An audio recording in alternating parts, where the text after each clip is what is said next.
এই পৃথিবীর মানুষগুলোকে শান্তিতে বসবাস করার জন্যে, চূড়ান্ত জান্নাতি বানাবার জন্যে আমি মানুষগুলোর কাছে কোরআন দিয়েছি এবং বলেছি পড়ো।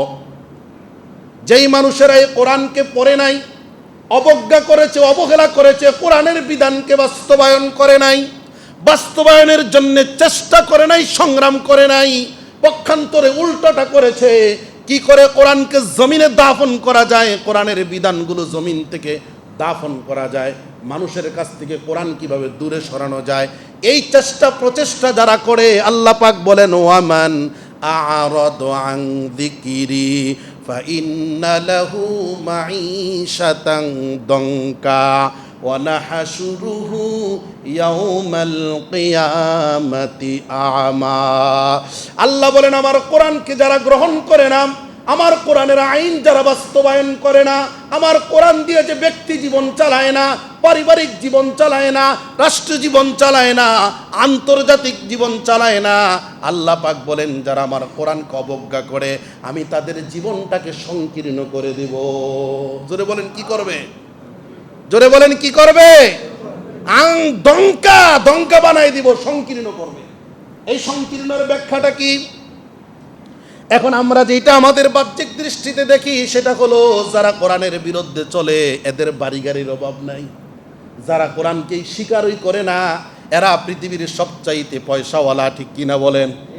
আমার ভাইরা আল্লাহ যে বলছেন তাদের জীবনকে আমি সংকীর্ণ করে দেব, তার অর্থ হলো এই, ফেরাউন পৃথিবীর রাজত্ব করেছে কি করে নাই? আল্লাহ রাব্বুল আলামিন ধরে তো ধরে না, ছাড় দেয় কিন্তু ছেড়ে দেয় না। যখন আল্লাহ তাআলা চাইলেন ধরবেন, আল্লাহ তাআলা অমনি ধরলেন।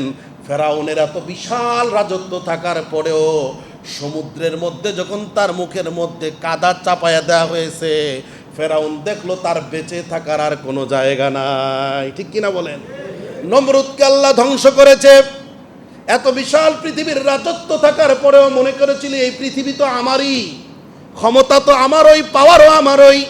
আমরাও যুগে যুগে দেখেছি, আমাদের দেশেও আমরা যুগে যুগে আমরা দেখতে পেয়েছি যারা মনে করেছিল এই পাওয়ার আর কোনো দিন শেষ হবে না, আল্লাহর বিধানকে যারা ধ্বংস করার চেষ্টা করেছে। আল্লাহর কোরআন ১৫০০ বছর আগে নাজিল হয়েছে, বারবার এটা প্রমাণ করেছে, কিন্তু আমরা মাথা খাটাই না, আমরা বুঝি না। আল্লাহ বলেন ওয়ামান আ'রাদ আন যিকরি ফাইন্না লাহু মাঈশাতান দনকা। তারা কোটিপতি হতে পারে, তারা বিলিয়ন বিলিয়নের মালিক হতে পারে, তারা রাজত্বের মালিক হতে পারে, সব কিছু হতে পারে, কিন্তু এমন এক সময় আসবে, আমি যে আল্লাহ বলছি ওয়ামান আ'রাদ আন যিকরি ফাইন্না লাহু মাঈশাতান দনকা, তাদের জীবনে এমন সময় চলে আসবে তখন তারা দেখবে গোটা রাজত্ব আমার থাকার পরেও আমার বাঁচবার জন্য ১ ফুট জায়গা নাই, ১ ফুট জায়গা আমার জন্য নিরাপদ না, ১ ইঞ্চি জায়গাও আমার জন্য নিরাপদ না। এই বাস্তবতাগুলো আমরা যুগের পর দেখে আসছি কিনা? দেখে আসছি, এবং বারবার এই কথাগুলো বলা হচ্ছে এই জন্যে যারাই যখনই যে অবস্থাতেই থাকে সর্বদা যেন আল্লাহর দ্বীনকে বাস্তবায়নের ফিকির করে, নচেত নিজেকে বড় মনে করলে, নিজেকে ক্ষমতাধর মনে করলে এমন সময় চলে আসবে যেই ক্ষমতার মসনদে বসে আছি এই ক্ষমতা চলে যাবে, আমি থাকবো না, ঠিক কিনা বলেন? এই জন্যে যুগে যুগে আল্লাহ তাআলা আমাদেরকে সচেতন করছেন, মেসেজ দিচ্ছেন। শুধু এখানেই শেষ নয়, দুনিয়াও শেষ নয়।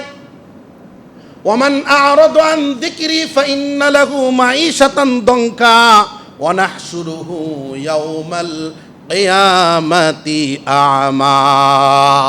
দুনিয়ার জিন্দেগি তার জীবনটাকে সংকীর্ণ করে দিব, আর আখিরাতে আমি আল্লাহ তাকে অন্ধ বানাইয়া উঠাবো।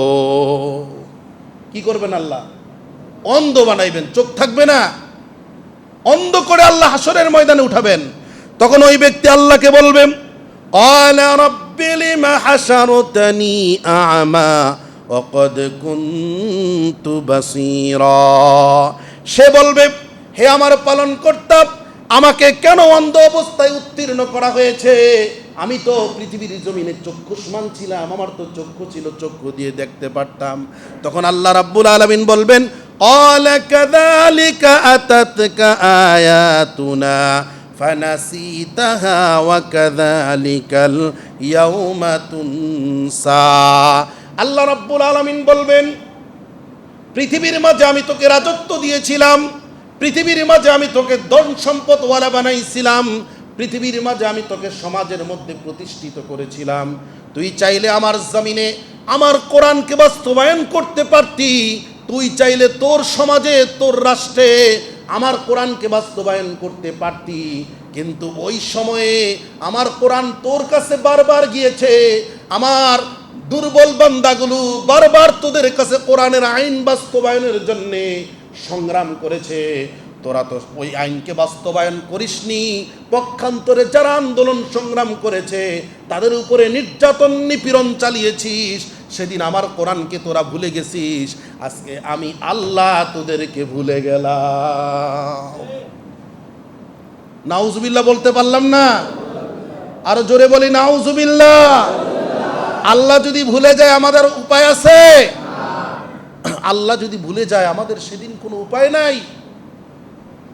কিসের পাওয়ার সেদিন থাকবে আমাদের বলেন? কিসের ক্ষমতা, কিসের চিন্তা থাকবে? কার আশা করব?